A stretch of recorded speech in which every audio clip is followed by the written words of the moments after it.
Hi, this is Kenny Costin. It is Friday, May the 28th, kind of a gloomy day out today, but I want to thank you for taking a few moments and let me share a few things that are going on in the city.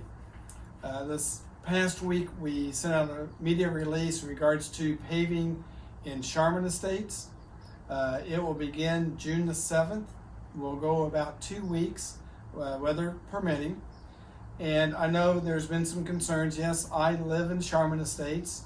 There are 2 council ladies that live in Sharman Estates, but the decision to pave there was made back in 2019. There was a report that was commissioned by the council then, it's referred to as the PASA report. And they asked each councilman to rate the roads in their district, and an engineering firm put this report together showing which roads needed the most repair in our city and which could go a little bit longer.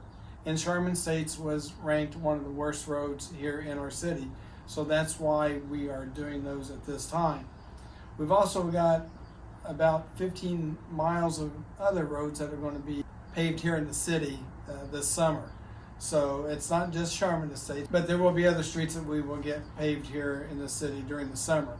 Also, before too long, the next couple of weeks, we are going to start putting some dry wells in the Dale, Virginia, and Nail street areas. The dry wells are not the perfect solution to some of the drainage problems back in that areas, but it will help us with some. They'll be about 10 feet deep, 4 foot in diameter, and they will be wells that we will have to come back probably once or twice a year with the Sanivac to clean them out, but yet they will hold quite a bit of water during a storm. So those are other areas that we're going to be paving and working on here during the summer. Another thing that we found out since the last time we had an opportunity to update you with things is that 252 will remain open during construction. Last year we were told that once 44, the bridge was constructed over onto Ribbon Drive, then the NDOT was going to close 252 and divert the traffic up to 44, and all the traffic would come down Ribbon Drive. Well, since then the state decided that they are going to leave 252 open during the duration of the construction.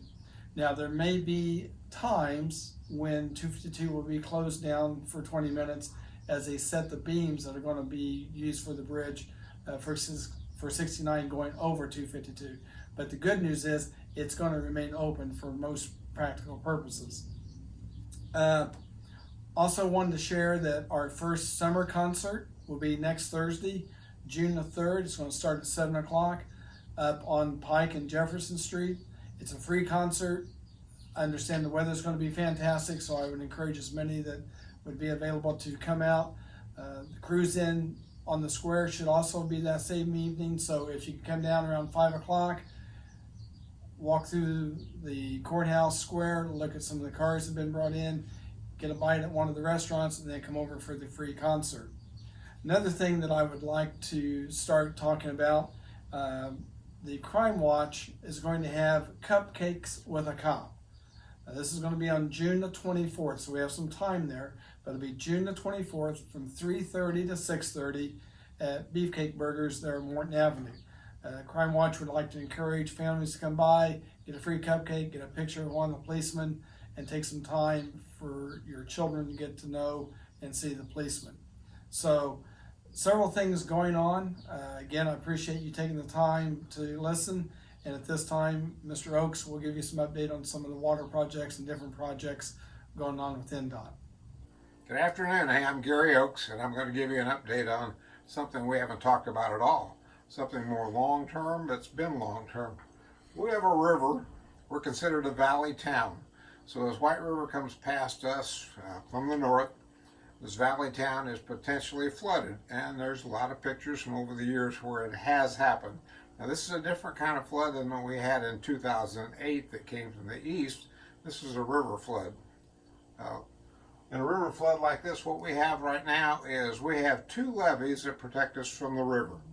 We have one that goes north of 39 at the bridge west of town, and that's designated as an NDOT levy. They built that in the 1950s when they were building the bridge and the road. And so that's still owned by them and in their control. The rest of our current levy is Highway 39 itself, as it runs from the bridge, has run all the way down to Morton Avenue towards the south. Those levees were accredited maybe 12, 15 years ago by Army Corps of Engineers, controlled by FEMA now, Federal Emergency Management Agency. You've heard of that all this time, related to hurricanes, storms, bad disasters around the country. FEMA is in control of the Federal Emergency Management Association and controls the insurance that goes with those people who have federal flood insurance, often required by your mortgage lender. And what they're doing right now to the city of Martinsville is they're reevaluating. Our levees back 15 years ago were provisionally rated. Provisionally means it's not going to last forever. They're in here now looking at our levees and determining whether they're capable of resisting river flooding as it currently exists. And rivers move and they change flows, but right now what we have coming down through here, FEMA has subcontracted with a company called STAR, and they're the engineering firm that are remapping our levees right now. Those levees are not going to pass, they're not going to be accredited, and what's going to ultimately happen is when that mapping is complete and we'll get a comment period. We're expecting their information back in September of this year, just a few months away now. What's going to happen is our federal flood insurance rates will likely rise dramatically. If we're no longer have a levy that protects us, well then we're at issue for what might happen there. And let me show you on another map. Here are the two levees that we're talking about. This is a north levee that runs from up here at Blue Bluff Road at Jerry Craig's farm and comes down here and intersects the highway. The other levee is I described as Highway 39 itself coming down through here.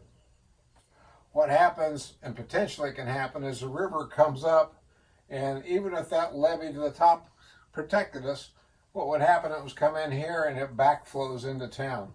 We have Nutter Ditch that crosses right here. We have three ditches that drain in town. This is Nutter Ditch, this is Cemetery Ditch over here, this is Sarter Ditch over here. What would happen is that river, as it fills this floodplain, would come back up Nutter Ditch. It would come through any culvert pipes that come back into town, and the town would flood from the bottom clear up into here. So it's really the whole west side of town that would be considered in our floodplain and be at risk at that point. And that's where we'll see federal flood insurance, maybe, as I said, increase dramatically. What the city is doing in cooperation with the state, we're looking at what it might take to not only fix what it takes on the NDOT levy, but build a brand new levee down through here. Away from 39. 39 would still remain NDOT's highway levy, but we'd put a new levee out through this portion of the floodplain right there. You would think it would make sense to put your levee right along the river, wouldn't it? Well, that's not going to work, because what happens is this floodplain area now pushes too much water to the other side of the river. So you can't send your water to somebody else's property. That's not very nice. So that's what happens. So we have to bring a levee in here. So any water that we have in town in a heavy rain has to be pumped back over the top of a new levee. And we have the same thing in the situation right here at 39 that we have to encounter right now. So a project like that is probably north of $20 million. Huge project. Will take several years to do. And we anticipate funding help from the state that we've never had before. And as we look forward to doing that, I'm going to keep you posted. We're going to get some information next week on that, but this is the biggest project the city's ever encountered, so we're looking forward to it. Everybody have a good weekend. Thanks. Thank you, Gary. I appreciate that quick update. Again, we have a long weekend coming up. This is Memorial Day weekend. Be safe, social distance, and we'll talk to you later. Thank you.